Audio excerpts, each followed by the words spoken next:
Hello my dear students. तो आज हम करने जा रहे हैं इंग्लिश की वर्कशीट नंबर 31।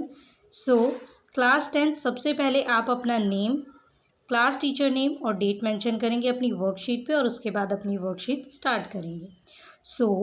आपको यहाँ पे क्या बोला गया है, सबसे पहली जो 2 लाइनें हैं इसमें, hello students, hope you all are safe and smiling. आशा करते हैं कि आप सभी बच्चे जो हैं वो सेफ होंगे और स्माइल करते हुए होंगे। ठीक है। This worksheet onwards let us try our hand at some structures of grammar like. यहाँ पे आपको बोला गया है कि इस वर्कशीट में हम क्या है, हम ट्राई करेंगे कुछ ग्रामर जो स्ट्रक्चर है उसको, मतलब अब आपको जो है कुछ ग्रामर पार्ट भी दिया जाएगा जिसमें आप अपनी वर्कशीट में उन्हें पढ़ेंगे। ठीक है। जैसे कि like determiners, modals, subject, word, concord, tenses, reported speech, commands, statements, questions। Okay, so ये सारी चीज़ें जो हैं ये आप अब पढ़ेंगे ग्रामर पार्ट में। ठीक है। सो आज आपको जो एक्टिविटी दी गई है, ठीक है, मतलब आपको जो आज का टास्क है वो क्या है, activity on determiners and articles. Determiners और आर्टिकल्स जो हैं इन पे आपको एक्टिविटी दी गई है। चलिए पढ़ते हैं कि एक्टिविटी क्या है। The post master helped लैंचो with money. Post master ने हेल्प किया था, किसकी हेल्प की थी, लैंचो की, पैसे के साथ। ठीक है, पैसे देके उसकी हेल्प की थी, है ना। The post office offers the facility of sending money through money order. This is how I did it. ठीक है, जो पोस्ट ऑफिस है वो ऑफर करता है फैसिलिटी कि पैसों को भी, ठीक है, सेंड कर सकें हम मनी ऑर्डर के रूप में। आज का जो आपका नीचे आप देख सकते हैं कि यहाँ पे आपको कुछ सेंटेंसेस दिए हैं, इनको आपको फिल करना है। ठीक है। My visit to the post office, जब मैं पोस्ट ऑफिस गया या मैं पोस्ट ऑफिस गई तो मेरी जो विजिट थी, मतलब वहाँ जाना था, वो कैसा था। ठीक है।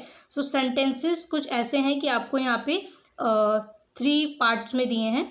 सबसे फर्स्ट पार्ट जो है उसमें आपको बोला गया है कि I had to send dash money to my brother through the post office. यहाँ पे आपका आंसर क्या होगा, I had to send some money to my brother through the post office.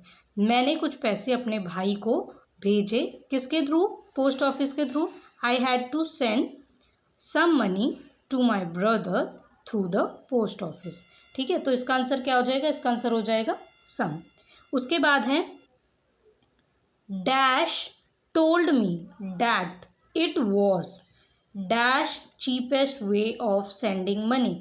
तो यहाँ पे क्या हो जाएगा, यहाँ पे आपका आंसर हो जाएगा समवन, कि मुझे किसी ने कहा। ठीक है, someone told me that it was the cheapest. अब यहाँ पे आपका आंसर क्या हो जाएगा, the cheapest way of sending money.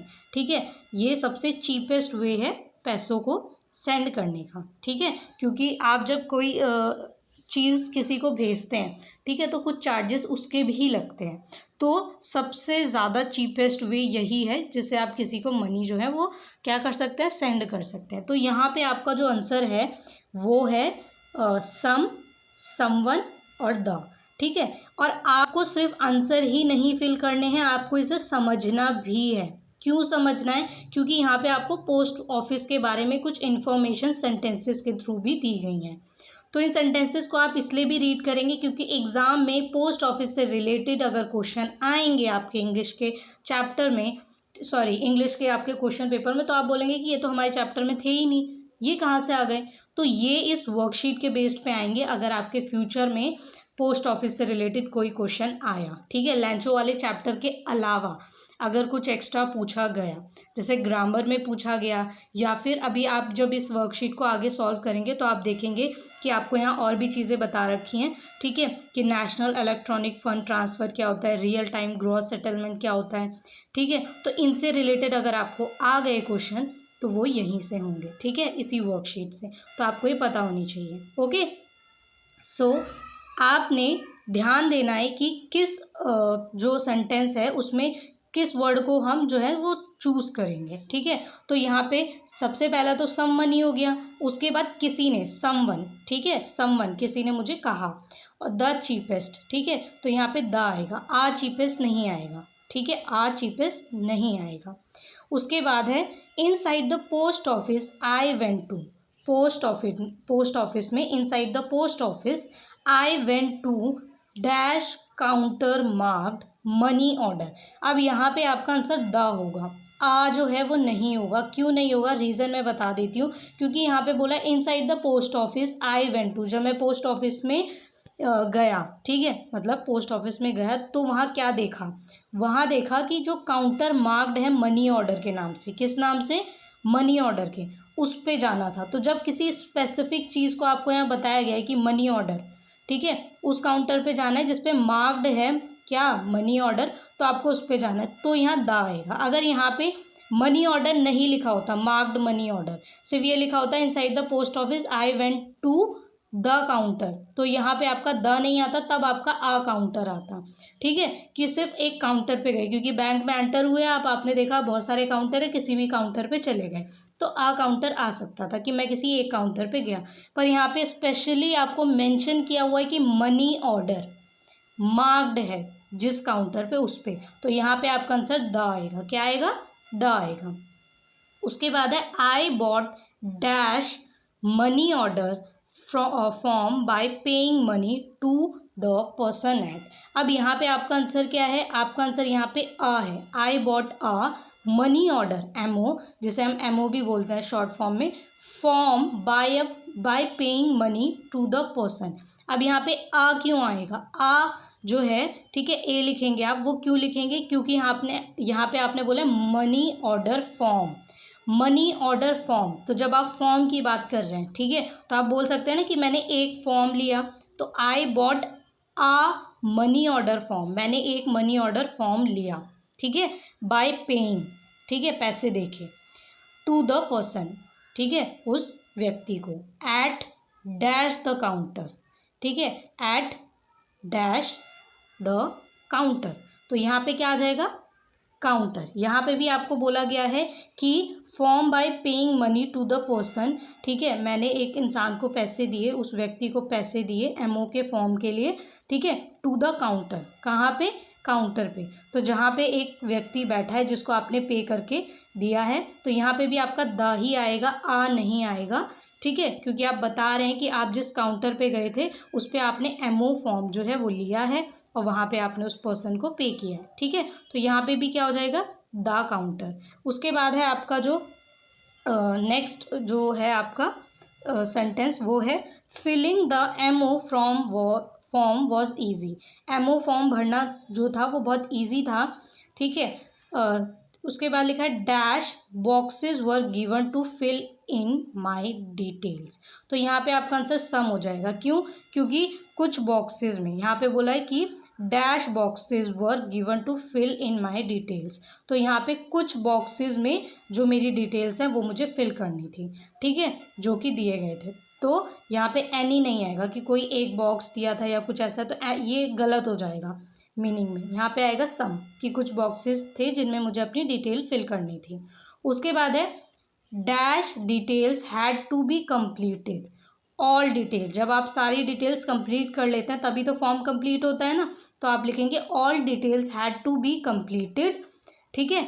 उसके बाद है आई पेड डैश अमाउंट, मैंने पे किया dash amount, I paid the amount, ठीक है, which I wanted to send to my brother to the clerk along with the transfer, ठीक है, यहाँ पे भी द ही आएगा, the transfer charges, the counter foil of the MO form was return to me for my record, ठीक है। तो यहाँ पे उसने क्या किया, उसने फॉर्म फिल किया, ठीक है, फॉर्म फिल करने के बाद क्या किया कि उसे जो अमाउंट था जो पे किया, वो पे करने के बाद जो अपने ब्रदर को सेंड करना था, ठीक है, वो उसने यहाँ पे जो वो चाहता था, I wanted to send to my brother to the clerk along with transfer charges, transfer charges के साथ मैंने अपने भाई को क्लर्क के थ्रू जो है वो भिजवा दिया, क्या, जो उसे भेजना था, ठीक है, एक amount. The counter foil of a MO form was return to me for my record, ठीक है, तो काउंटर फॉइल जो होता है एमओ का, वो उसको रिटर्न कर दिया गया, किस लिए? रिकॉर्ड के लिए। जब आप बैंक में जाएंगे तो आप देखेंगे एक लंबी सी स्लिप मिलती है आपको, अगर आप पैसे जो है सबमिट करने जा रहे हैं। तो उसमें क्या होता है कि आपको एक तीन आप देखेंगे कि 3 कॉलम्स होते हैं या 2 कॉलम्स होते हैं, तो आपको तीनों फिल करने होते हैं, सेम इन्फॉर्मेशन फिल करनी होती है। उसमें होता क्या है कि 2 वो अपने पास रख लेते हैं और एक आपको जो है उसका पार्ट दे देते हैं, ठीक है। आपके पास जो है वो आपके रिकॉर्ड के लिए। फिर उसके बाद जो उन्होंने 2 जो है स्लिप सबमिट की हैं, मतलब एक लंबा सा फॉर्म होता है, उसी में 3 स्लिप्स होती हैं, एक वो आपको दे देते हैं, 2 वो अपने पास रखते हैं, एक क्या करते हैं वो बैंक में सबमिट कर लेते हैं, और जो तीसरी है वो आगे रिकॉर्ड्स में जो है वो भेज देते हैं। तो क्या होता है 3 जगह सबमिट होता है, ठीक है। ऐसे ही जो है पोस्ट ऑफिस और कहीं भी जाएंगे तो रिकॉर्ड्स रखे जाते हैं। तो वो यही बोला है कि मुझे भी रिकॉर्ड के लिए जो है वो जो है काउंटर फॉइल जो है एमओ का फॉर्म का वो दे दिया गया है, ठीक है। तो आप यहाँ देख सकते हैं कि जो आपको यहाँ पे दे रखा है कि मनी ऑर्डर जो है अगर आपको भेजना है, ठीक है, यहाँ पे आप देख सकते हैं कि उसका जो है ये एक तरीके से फॉर्म दे रखा है। उसके बाद पोस्ट ऑफिस, ठीक है, इसका आपको चित्र दिया है।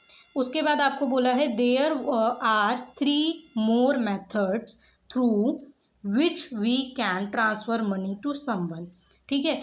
आपको बोला गया है कि देयर आर 3 मोर मेथड्स, और भी 3 तरीके हैं जिनके द्वारा through which we can transfer money to someone, हम किसी और को पैसे भेज सकते हैं। तो सबसे पहला जो आपका सेंटेंस है इसमें आपको फिर से क्या है फिल करना है आंसर कि dash can use these methods, ठीक है, कि dash can use this method, कौन यूज़ कर सकता है? Anyone can use this methods, कोई भी यूज़ कर सकता है। तो आप यहाँ पे आंसर क्या लिखेंगे?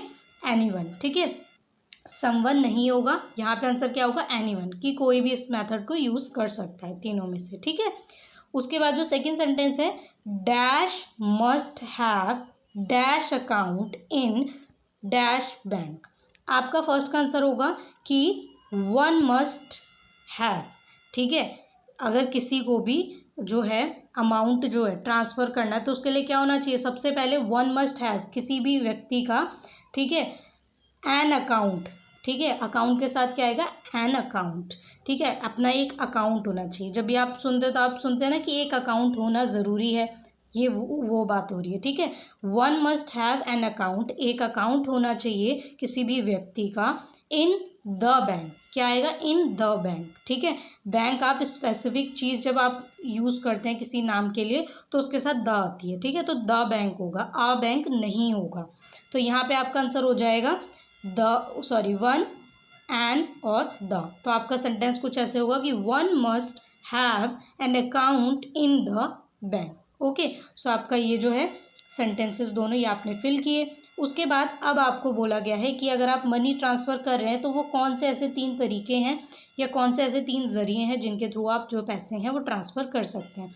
सबसे पहला जो आपका पॉइंट है वो है national electronic funds transfer. National electronic funds transfer जो होता है जिसे आप NEFT भी बोलते हैं, आपने सुना भी होगा जब आप टीवी देखते हैं या कुछ भी न्यूज़पेपर पढ़ते हैं तो वहाँ पे भी आप इसके बारे में आपने पढ़ा होगा या सुना होगा, ठीक है। इसमें आपको बोला है dash transfer can not exceed ₹50,000, ठीक है। तो इसका कोई भी ट्रांसफ़र जो है वो 50,000 से जो है ऊपर का नहीं होना चाहिए, ठीक है। तो each transfer can not exceed ₹50,000, ठीक है। आंसर क्या हो जाएगा? ईच, ठीक है, क्या हो जाएगा? Each transfer can not exceed ₹50,000, 50,000 तक का जो ट्रांसफ़र है वो आप कर सकते हैं इसके थ्रू। उसके बाद जो सेकेंड है वो है रियल टाइम ग्रॉस सेटलमेंट, जिसे RTGS भी आप बोलते हैं। There is no limit for dash amount of money to be send, there is no limit for any amount of money to be send. तो यहाँ पे कोई लिमिट नहीं है कि आप जो है इसी लिमिट का भेजेंगे। खैर अगर आप इसके बारे में डीप रिसर्च करेंगे या पढ़ेंगे तो आपको पता चलेगा कि इसकी जो है स्टार्टिंग अमाउंट होता है 2 लाख से, और 10 लाख तक आप एक दिन में जो है ट्रांसफ़र कर सकते हैं पैसे, ठीक है। किसी को जैसे कि किसी का बिजनेस है या कुछ है तो वो ये ट्रांसफ़र चलते रहते हैं, तो वो इसके थ्रू जो है वो भी क्या करते रहते हैं? ट्रांसफ़र कर सकते हैं। उसके बाद जो थर्ड है वो है इमीडिएट पेमेंट सर्विस IMPS। जिसे आप शॉर्ट फॉर्म में बोलते हैं, as the name suggest the payment is immediate. ठीक है, इसका नाम ही इमीडिएट पेमेंट सर्विस इसीलिए है क्योंकि ये क्या होता है, एज द नेम सजेस्ट, जैसे इसका नाम है द पेमेंट इज इमीडिएट, तुरंत जो है इसकी इमीडिएट पेमेंट कर दी जाती है। ठीक है, तो आपने ये तीनों जो तीनों आपने ट्रांसफ़र के टाइप पढ़े कि कैसे कैसे आप मनी ट्रांसफ़र कर सकते हैं, ये आपको बहुत अच्छे से जो है पता होना चाहिए, मतलब इनके फुल फॉर्म और इनके जो नेम है इन्हें शॉर्ट फॉर्म में क्या बोलते हैं पता होना चाहिए। ठीक है, ये फ्यूचर में आपके बहुत काम भी आएगा। ओके, सो आपका जो आंसर है वो मैं रिटर्न फॉर्मेट में भी आपको नेक्स्ट शीट पे प्रोवाइड करवा देती हूँ, तो जो आपका आंसर है वो भी आप नेक्स्ट शीट से देख सकते हैं। ओके, तो आपके आंसर क्या है, सबसे पहला जो आपका पैराग्राफ था उसमें आपका जो आंसर था वो था सम, समवन और द। ठीक है, जो आपका सेकंड पैराग्राफ था उसमें आपका आंसर था द, आ और द। ठीक है, जो आपका थर्ड पैराग्राफ था उसमें आपका आंसर था some, all, the and the.